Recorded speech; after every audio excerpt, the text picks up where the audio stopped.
आज सावन का दूसरा सोमवार है। मैं इस वक्त मौजूद हूं उज्जैन के विश्व प्रसिद्ध महाकालेश्वर ज्योतिर्लिंग प्रांगण में।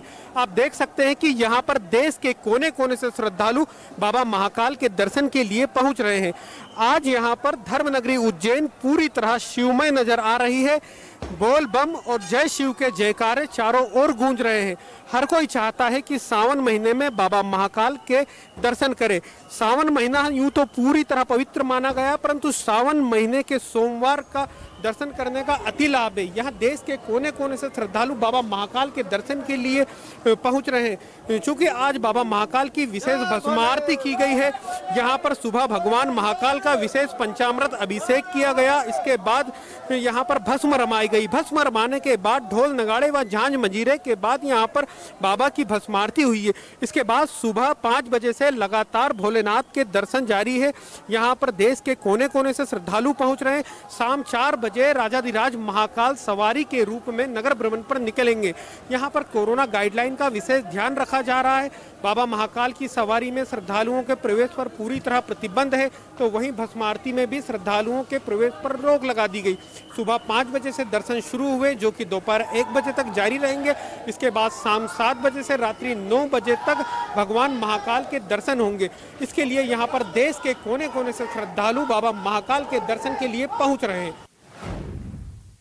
सावन का माह जो है वो शुरू है। ये सावन का दूसरा सोमवार है। छिंदवाड़ा के मैं इस वक्त मोक्षधाम महाकाल मोक्षधाम मंदिर के अंदर खड़ा हुआ हूँ। आप मेरे पीछे का नज़ारा देख सकते हैं। छिंदवाड़ा के अंदर वैसे भी जो सावन है, सावन का माह है, वो पूरा भक्तिमय रूप से छिंदवाड़ा के अंदर मनाया जाता है। लोग उपवास रखते हैं। सावन सोमवार की भी जो है एक अपनी अहमियत है। लोग सावन सोमवार को बेहद मानते हैं। लोग उपवास रखते हैं, पूजा अर्चना के लिए यहाँ पर आते हैं। हालांकि शासन प्रशासन का ये निर्देश है कि 50 से ज़्यादा लोग जो है वो मंदिर के अंदर प्रवेश ना करें। कहीं ना कहीं सोशल डिस्टेंसिंग का पालन करना भी बेहद आवश्यक है। लोगों के चेहरों पे मास्क ज़रूर नज़र आ रहा है, इक्का दुक्का लोगों के चेहरों पे, लेकिन सोशल डिस्टेंसिंग का पालन होता हुआ नज़र नहीं आ रहा। तो यहाँ के जो देख रेख करने वाले हैं, जो लोग हैं, उनको चाहिए कि यहाँ पर सोशल डिस्टेंसिंग का पालन करवाएं। यहाँ पर कुछ लोग, कुछ भक्त यहाँ पर मौजूद हैं, उनसे जानते हैं सावन सोमवार किस तरह मनाते हैं आप। हर सोमवार को मंदिर आकर पूजा अर्चना कर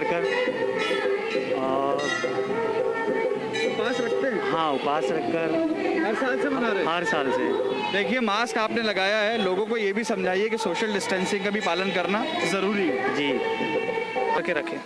देखिए, बिल्कुल जो है भोलेनाथ जी की भक्ति के लिए ये सावन माह होता है और लोग भोलेनाथ की भक्ति में इस माह जो है वो डूब जाते हैं। यहाँ पर पहुँच रहे हैं लोग। मास्क ज़रूर लोग लगा रहे हैं। सोशल डिस्टेंसिंग का कहीं ना कहीं पालन होता हुआ नज़र नहीं आ रहा है। तो इस बात का ख्याल लोगों को रखना होगा कि भक्ति भी करें, वहीं जो है ख़ुद की सुरक्षा और अपने परिवार की सुरक्षा का भी ख्याल रखें।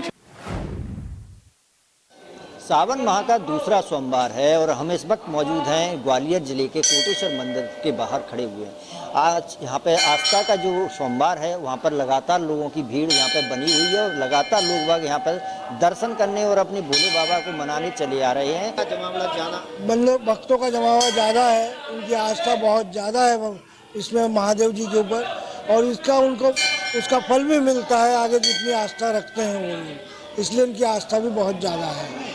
और इसका इतिहास ये है कि यह किले पर स्थापित थे। पहले जब औरंगजेब यहाँ पे लूटपाट करने आया था, उस टाइम उसने इनको उठाकर किले के बाहर फेंक दिया गया था। तो यहाँ पे जो शिंदे फैमिली थी, उसने इनको उठा कर यहाँ पे लाए थे। उसको जो पूछा गया था, सिंधिया जी ने उसको यहाँ पर जगह दी गई थी जहाँ पर स्थापित किया गया है, कोटेश्वर में स्थापित किया गया। ये संवत 1937-38 की बात है जब इनको यहाँ पर स्थापित किया गया है। अपनी श्रद्धा है भोले बाबा को जल चढ़ाने के लिए सावन के महीना में ज़्यादा ही उत्तम बताते हैं, श्रेष्ठ रहता है सावन के महीने में पूजा। इसलिए श्रावण के मास में भगवान भोले बाबा जल्दी प्रसन्न होते हैं और मनोकामना पूरी करते हैं। कोरोना काल की वजह से कहीं ना कहीं लोगों के रोजगार पर भी प्रभाव पड़ाता है, और जिस कोरोना काल अब चूँकि ख़त्म हो चुका है, तो जो रोजगार है वो कहीं ना कहीं फिर से अपनी पटरी पर वापस आया है। और जो भक्त हैं, जो श्रद्धालु हैं, यहाँ आ रहे हैं, खरीदारी कर रहे हैं। जिनकी रोजी रोटी ख़त्म हो चुकी थी, अब वो कहीं ना कहीं प्रसाद वितरण करने वाले लोगों की रोजी रोटी फिर से चालू हो गई है। उनसे जानते हैं कितना असर रहा कोरोना काल में उनको। कोरोना काल की वजह से काफ़ी असर रहा। लॉकडाउन की वजह से सारी दुकानें बंद हो चुकी थी और जिसके कारण हम लोग काफ़ी परेशानी हुई। धंधे पानी सब बंद हो चुके थे। आप देखिए 20-20 किलोमीटर तक कोई यहाँ पर पहाड़ ही नहीं है ऐसी, मगर भोलेनाथ की कृपा है, स्वयं विराजमान यहाँ हुए हैं तो कोई ना कोई भोलेनाथ की अति इसमें कृपा रही है। क्योंकि ये भी बताते हैं कई लोग कि भगवान श्री जब हनुमान जी महाराज संजीवन बूटी लाने के लिए गए थे, तब जो पहाड़ लेकर आए थे उसमें से एक टुकड़ा भी गिरा है, वो ही ये पहाड़ बन गया। ये भी बताते हैं, एक जो उल्टी जगह जो आपको हाँ राम सेतु जब लेने गए थे उस समय का एक पत्थर गिराया तो उसमें भगवान ने यहाँ पूजन की, राम जी ने, ये भी बताते हैं। लंका पर विजय प्राप्त करने के लिए भगवान श्री राम जो वानर सेना के साथ राम सेतु का निर्माण कर रहे थे, उस समय से जोड़कर इस मंदिर को देखा जाता है। पहाड़ी का टुकड़ा उसी समय का बताया जाता है। जगह जगह देवी देवताओं की प्रतिमा उभर रही है, स्वयं प्रकट शिवलिंग है। कहाँ से आए, किसने स्थापना की, किसी को मालूम नहीं। हजारों साल पुराना इस पहाड़ी में एक छोटा सा हरा भी है जिसका आकार बढ़ रहा है, और भी कई किदवंतियाँ इस धाम को लेकर कही जाती हैं।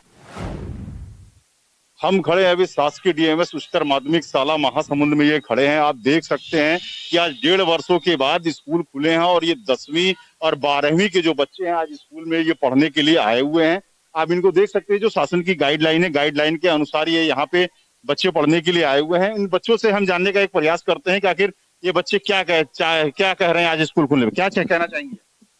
जो स्कूल खुला है आज, कैसा लग रहा है आपको, क्या कहना चाहेंगे?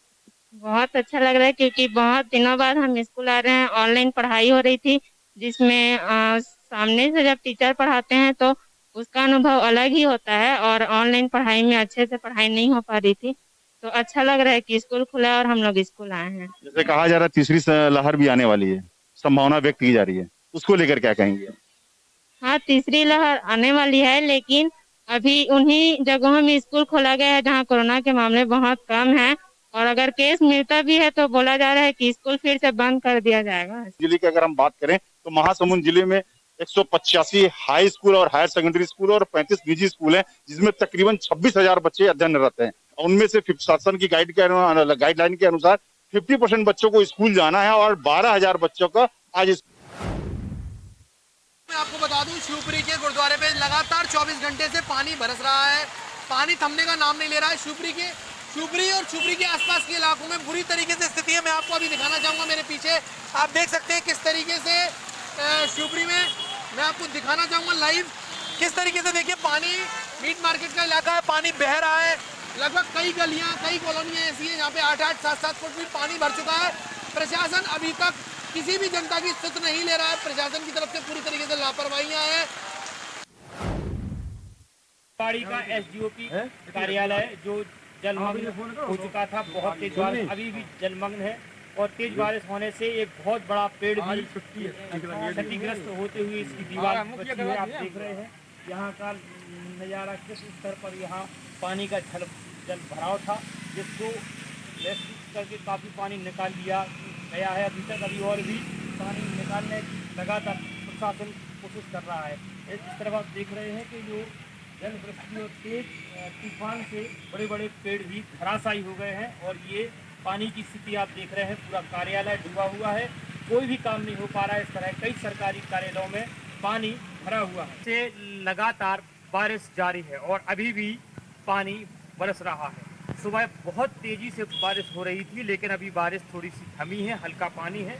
आप देख सकते हैं ये सरकारी पशु चिकित्सालय है, और उसके बगल में ये आवास है जहां दूर दूर तक पानी भरा हुआ है। इस जल भराव के कारण सारे कार्यालय बंद हैं, कोई काम नहीं हो पा रहा है, और इस पानी को निकालने के लिए इस बारिश से होने के कारण यहाँ पर जल भराव की स्थिति बन चुकी है। इस तरह बहुत सारे कार्यालय ऐसे हैं जो जलमग्न हो चुके हैं, और भारी परेशानी का यहाँ सामना लोगों को करना पड़ रहा है। 4 दिन से हो रही लगातार बारिश से जहां आवागमन तो बंद हो ही गया है। शिवपुर जिले की विजयपुर तहसील में लगातार हो रही बारिश से क्वारी नदी उफान पर थी। क्वारी नदी पर बना जो बड़ा पुल जो डूब गया है, वहां पर इतना पानी बरस गया, इतना पानी बढ़ने से निचली बस्तियों में, दुकानों में पानी घुस गया है। वहाँ पर एक कोठारी पैलेस जो है वहाँ पर स्थित है, जहाँ पर कुछ लोग जो है 1 सैकड़ा से अधिक लोग फंसे हुए थे, जिन लोगों को बचाने का प्रयास जारी किया जा रहा है। वहाँ एसडीएम और तहसीलदार वहाँ मौजूद है। उसी को लेकर उस बचाव दल जो है एसडीआरएफ की टीम की मदद से बोट के माध्यम से सभी लोगों को एक एक करके निकाला जा रहा है। वहीं बताया जा रहा है कि निचली बस्तियों में जो पानी घुसा है उससे पानी से काफ़ी नुकसान हुआ है, लोगों के घरों में और दुकानों में पानी घुस चुका है। एसडीआरएफ टीम वहाँ मौके पर पहुंच चुकी है। उन लोगों ने एक एक करके उन लोगों को बचाने का प्रयास जारी किया है और जितने भी जो लोग हैं सब लोगों को सकुशल निकाल लिया गया है। मध्य प्रदेश में लगातार बाढ़ की स्थिति बनी हुई है। लगातार तेज बारिश के बाद जहां श्योपुर और शिवपुरी में बाढ़ के हालात हैं, कई गांव डूब गए हैं, तो वहीं भोपाल में जो इमारतें हैं, शासकीय भवन है, उनकी क्या स्थिति है ये मैं आपको दिखाता हूं। ये भोपाल के प्रोफेसर कॉलोनी में केंद्रीय कृषि मंत्री नरेंद्र सिंह तोमर का शासकीय बंगला है। क्योंकि वो मुरैना से सांसद हैं बीजेपी के, इस नाते भोपाल राजधानी में उनको ये बंगला अलॉट हुआ है और लंबे समय से ये बंगला उनके पास है। लेकिन आप देख सकते हैं कि यहाँ पर भोपाल में हुई बारिश के बाद उनके बंगले की जो बाहर की बाउंड्री वॉल है वो दीवार गिर चुकी है। यहाँ देख सकते हैं आपके पीडब्ल्यूडी जो है वो इस पूरे जो शासकीय घर होते हैं, मकान होते हैं, या उनका मेंटेनेंस का जो काम होता है, बाउंड्री वॉल का काम होता है या दूसरे अदर मेंटेनेंस होते हैं, वो पीडब्ल्यूडी के अधिकारियों के जिम्मे होते हैं। लेकिन आप देख सकते हैं कि यहाँ किसी तरह का कोई मेंटेनेंस नहीं किए गए थे लंबे वक्त से। यही वजह थी कि दीवार लगातार झुकती जा रही थी और कल रात हुई तेज बारिश में ये दीवार गिर गई है। सवाल यही है कि बचाव राहत कार्य श्योपुर शिवपुरी में तो जारी है, लेकिन भोपाल में जो जर्जर मकान हो चुके हैं, खासतौर से जो प्राइवेट मकान है, उनको तो सरकार तोड़ रही है, प्रशासन उनको चिन्हित करके तोड़ने की कार्रवाई कर रहा है। लेकिन जो शासकीय मकान है, शासकीय बंगले हैं, रसूखदार जो पॉलिटिशियंस हैं या अधिकारी हैं, उनके जो बंगले हैं, उनका किसी तरीके का मेंटेनेंस नहीं हो रहा है। तो आखिर इसकी जिम्मेदारी किसकी बनती है और क्या इसकी कार्रवाई भी प्रशासन करेगा? मैं इस वक्त इंदौर शहर में मौजूद हूँ और इस शहर को देश के चुनिंदा खूबसूरत शहरों में गिना जाता है। इस शहर की खूबसूरती यहाँ की साफ और शफाफ सड़कें कही जाती हैं, लेकिन जैसा कहा जाता है कि चांद में भी दाग होता है। इस शहर की खूबसूरती पर दाग लगता है बारिश के दिनों में, जब बरसात होने के बाद में सड़कों का ये हाल होता है। इंदौर शहर की तकरीबन 90% सड़कें सीमेंटीकरण की जा चुकी है, लेकिन 10% सड़कें हर साल बारिश में इसी तरह के हालात में आ जाती हैं। मेंटेनेंस के नाम पर करोड़ों रुपए खर्च किए जाते हैं, बावजूद उसके हर साल इस तरह के गड्ढे सड़कों पर उभर कर आते हैं। इंदौर के विजयनगर चौराहे की बात करें, मंगल सिटी चौराहे की बात करें, इंदौर शहर में 3 इमली चौराहे की बात करते हैं या इंदौर शहर का MR10 कह लें, इन सभी जगहों पर हर साल के मेंटेनेंस के बावजूद हालात कुछ इसी तरह के होते हैं, जिसकी परेशानी का सबब हर इंसान को उठाना पड़ता है। बारिश के दिनों में इंदौर शहर की सड़कों की तस्वीरें हमने आपको दिखाई। अभी फिर हम मौजूद है एक ऐसी सड़क पर जहां हर साल बारिश में कोई ना कोई हादसा होता है। एक हादसे की तस्वीरें मैं आपको अभी दिखाता हूं, जो मुझे बताया जा रहा है कि 2 दिन पहले ये हादसा हुआ है। ये ऑटो रिक्शा यहाँ खड़ा था और यहाँ जो बड़े बड़े गड्ढे नजर आ रहे हैं, इसके अंदर कोई ट्रॉला था जो कि गुजर रहा था और पलट कर इस रिक्शा के ऊपर आया। रिक्शा चालक भी मेरे साथ में मौजूद है। सर, ये घटना कब हुई थी और कैसे हुई? सर, ये क्या है कि मतलब रेती का डंपर था, जो हाइमा था, रेती से भरा हुआ काफ़ी, और क्या है कि मतलब उसको निकालने से मना करा गया, फिर भी बावजूद इसके गड्ढों में इधर आ गया वो, और रॉन्ग साइड आके इस गाड़ी को क्षतिग्रस्त मतलब पूरी तरह से नष्ट कर दिया गया, मतलब पलटी खा गया, पूरी रेती हो गई थी इधर। और ये रिक्शा, ऑटो रिक्शा मेरा है। अच्छा, आपके रोजी का साधन यही था? यही था सर। मैं घर में 6 लोग हैं, 6 मम्मी है, 3 बच्चे हैं, मिसेस है, मैं हूँ, मतलब ऐसे करके 6 लोगों की रोजी घर इसी से चलता था। सर, ये बताइए, ये सड़कों के हाल जो मैं देख रहा हूँ, ये हर साल इसी तरह के रहते हैं? नहीं, काफ़ी समय क्या है सर, इधर कोई पानी का निकास नहीं है और ये पूरा मतलब ऐसे ही है, और मतलब करवाते हैं काम। मेंटेनेंस होता है जी? सड़कों का मेंटेनेंस होता है? मेंटेनेंस गड्ढे भर के चले जाते हैं, गड्ढे भर के चले जाते हैं।